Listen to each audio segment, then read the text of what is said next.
savoir connaître les huiles essentielles, connaître comment les utiliser sans danger, puisque c'est très important, les huiles essentielles.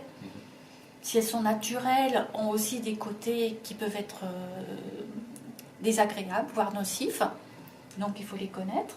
Et voilà, un moyen d'apprendre non seulement à les connaître, mais à les utiliser.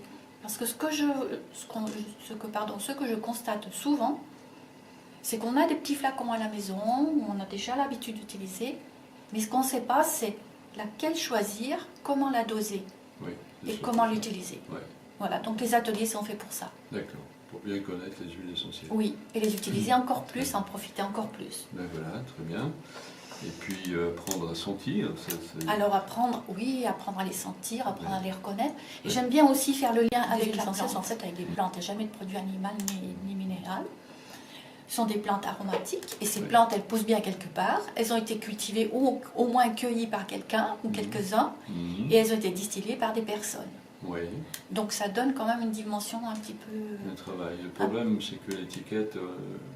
Comme le flacon est petit, l'étiquette est petite, l'écriture est encore plus petite, et on ne sait pas ce qu'il y a dedans, effectivement, si on a un petit problème de vue.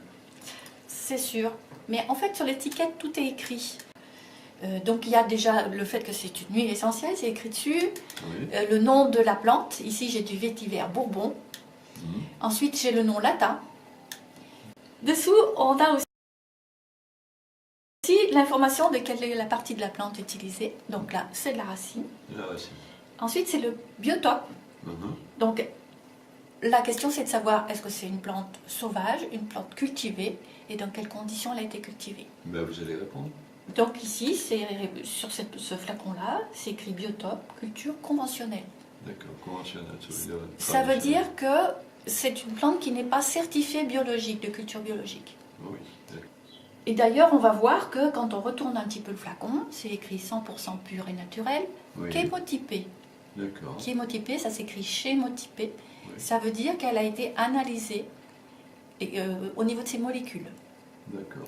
Donc on sait, dans ce flacon-là, ce qu'il y a dedans, qui fait partie du lot qui est indiqué ici, ça ne sert à rien, je vous descendis le numéro.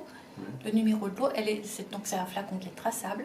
On connaît le numéro, on connaît les molécules, et on sait qu'elle est chémotypée et qu'elle est exempte de produits chimiques, puisque ça a été analysé. Elle a le label HEBBD.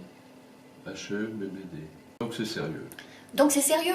On a vu que c'était une culture conventionnelle, donc elle n'a pas sans garantie biologique. Par contre, à l'analyse, on a pu voir qu'elle n'avait pas de produits chimiques. Donc elle est 100% naturelle. 100% naturelle et sans produits chimiques. Très important. Ensuite, on voit justement les molécules biochimiques. Donc là, il y en a quelques-unes. Il y en a plusieurs. Chaque huile essentielle comprend plusieurs molécules biochimiques.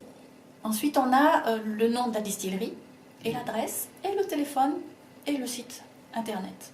Tout ça c'est une petite étiquette. Ok, il y a tout. Tout y est. Mais en fait, quand on sait ce qu'on cherche, on trouve. Si ça n'est pas écrit sur l'étiquette, c'est qu'on ne sait pas. Puisque quand même la loi française a des très bons côtés, à savoir elle nous protège des... C'est l'affichage obligatoire. Voilà.